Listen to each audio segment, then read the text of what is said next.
Ini adalah presentasi agenda 3 peserta Latsar Kabupaten melalui Angkatan 13 Kelompok 2 yang anggotanya terdiri dari Fani Arisandi, Dr. Penny dan Dimas dengan Pak Hot Junjungan Simamora sebagai Widyaswara.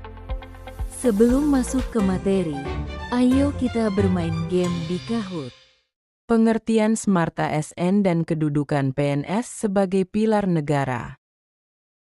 Secara yuridis secara tegas disampaikan di dalam Undang-Undang Nomor 5 Tahun 2014 dan Undang-Undang Nomor 20 Tahun 2023 tentang ASN, mengatakan bahwa WNI yang memenuhi syarat diangkat tetap oleh pejabat berwenang dengan peran penghubung kebijakan negara dengan kebutuhan masyarakat.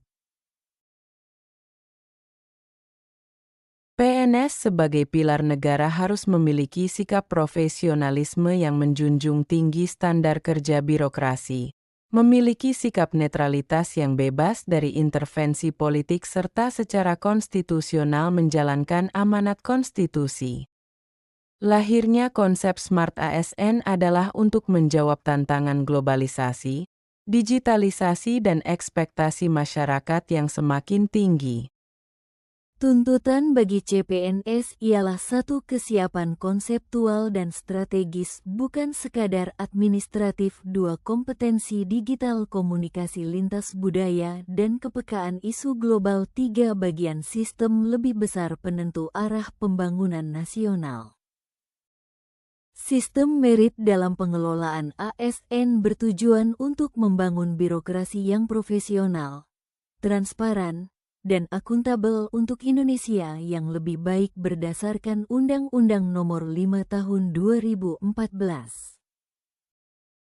Apa itu sistem merit? Secara singkat, sistem merit merupakan kebijakan sumber daya manusia ASN berdasarkan kualifikasi, kompetensi, dan kinerja tanpa diskriminasi. Landasan Undang-Undang Nomor 5 Tahun 2014 tentang Aparatur Sipil Negara. Orang tepat, posisi tepat. Latar belakang reformasi. Sebelum reformasi, nepotisme, kolusi, intervensi politik dalam rekrutmen dan promosi memasuki momentum tahun 1998. Reformasi birokrasi sebagai titik balik penegakan sistem merit. Kemudian pada era modern, tata kelola birokrasi profesional dan bebas patronase. Peran Komisi Peraturan Aparatur Sipil Negara ialah memastikan ASN bebas dari intervensi politik dan transaksionalisme jabatan. KASN juga dapat memproses penegakan disiplin, promosi jabatan, mutasi dan rotasi, serta pengisian JPT. Prinsip utama sistem merit ialah 1. Objektivitas penilaian berdasarkan fakta dan data kinerja. 2. Akuntabilitas, setiap keputusan dapat dipertanggungjawabkan. 3. Transparansi, proses terbuka dan dapat diverifikasi publik. 4. Profesionalisme, kompetensi sebagai standar utama karir. Rekrutmen dan promosi berbasis merit dilakukan dengan cara 1. Seleksi terbuka. 2. Evaluasi kinerja. 3. Pembinaan karir. Sejak awal pengabdian, CPNS dituntut menunjukkan kinerja dan potensi tinggi sebagai dasar pembinaan karir. Teknologi pendukung sistem merit diantaranya ialah SIASN, Sistem Informasi ASN, Profil Kompetensi Terintegrasi. Kinerja, penilaian kinerja digital dan terukur. Talent pool, pemetaan bakat dan rekam jejak ASN. Manfaat sistem merit bagi ASN. 1. Kepastian hukum dan jaminan karir. 2. Peluang berkembang setara. 3. Budaya kerja kompetitif dan inovatif dan manfaat bagi masyarakat ialah 1. Pelayanan publik lebih berkualitas. 2. Aparatur profesional dan berintegritas. 3. Birokrasi responsif terhadap kebutuhan. Literasi digital, cerdas dan beretika dalam menggunakan teknologi digital. Komitmen CPNS di era Smart ASN diantaranya ialah 1. Integritas menjaga kejujuran dan etika. 2. Kompetensi terus meningkatkan kemampuan dan 3. Kinerja berbasis merit yakni membangun kontribusi nyata. Birokrasi Indonesia efektif, demokratis, dan melayani seluruh rakyat secara adil dan bermartabat. Apa itu literasi digital? Literasi digital ialah mampu menggunakan media digital secara bijak dengan mengakses dan memahami memilah informasi dengan benar dan hindari hoaks dalam mengevaluasi dan menggunakan menjaga data pribadi dan etika komunikasi adalah bentuk melindungi diri. Beberapa manfaat literasi digital. 1. Anti-hoaks, tidak mudah percaya berita palsu. 2. Pengembangan diri, akses pelatihan dan pengetahuan baru. 3. Produktivitas kerja, bekerja lebih cepat dan efisien.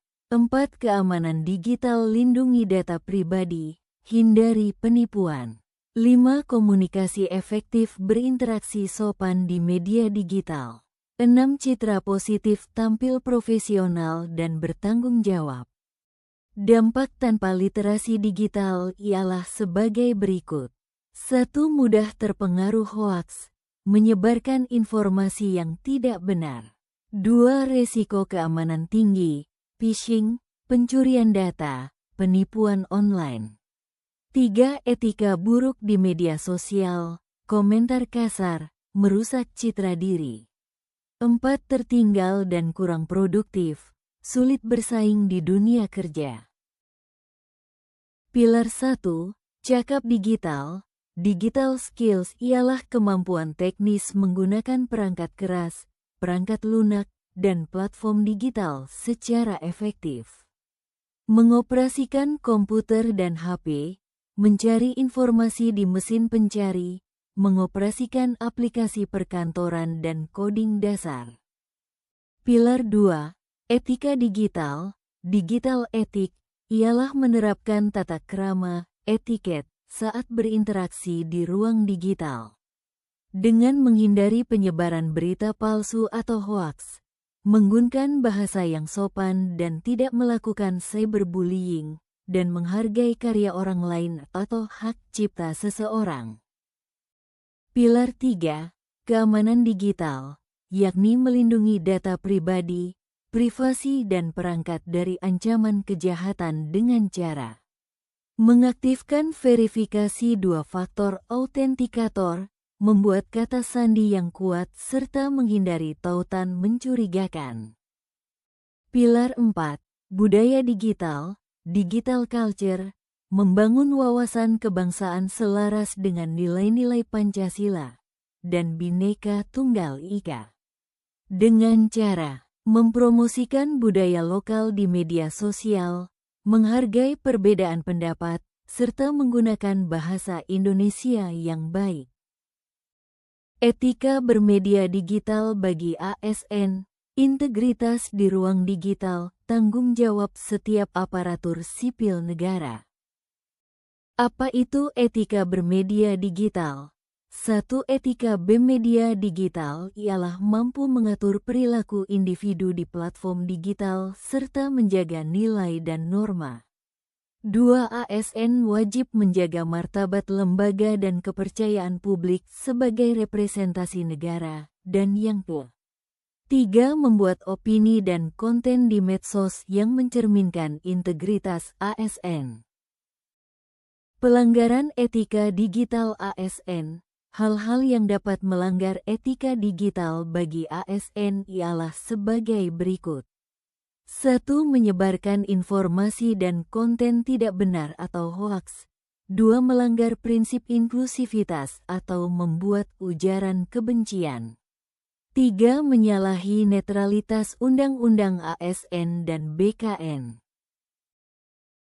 Peran ASN di era digital ialah mampu memverifikasi informasi sebelum menyebarkan konten, kemudian bijak dalam merespons konten negatif dan tidak terprovokasi, serta menyebarkan pesan positif dan mencerdasakan yang berperan sebagai agen penyejuk. Setiap unggahan dan komentar adalah cerminan integritas personal dan profesional ASN.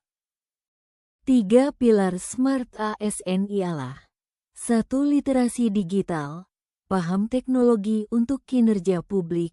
2. Etika bermedia, berperilaku bijak di ruang daring. Dan yang ke-3, sistem informasi ASN, memanajemen data pegawai terintegrasi.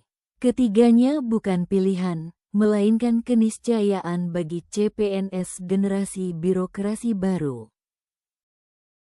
CPNS merupakan generasi baru yang dapat menguasai teknologi dan sistem ASN, yakni cakap digital, beretika dalam digital selaras dengan Pancasila yang merupakan integritas moral, serta harus mampu membangun sistem yang inklusif dan berorientasi kemajuan bangsa yang merupakan perwujudan dari pelayanan adaptif.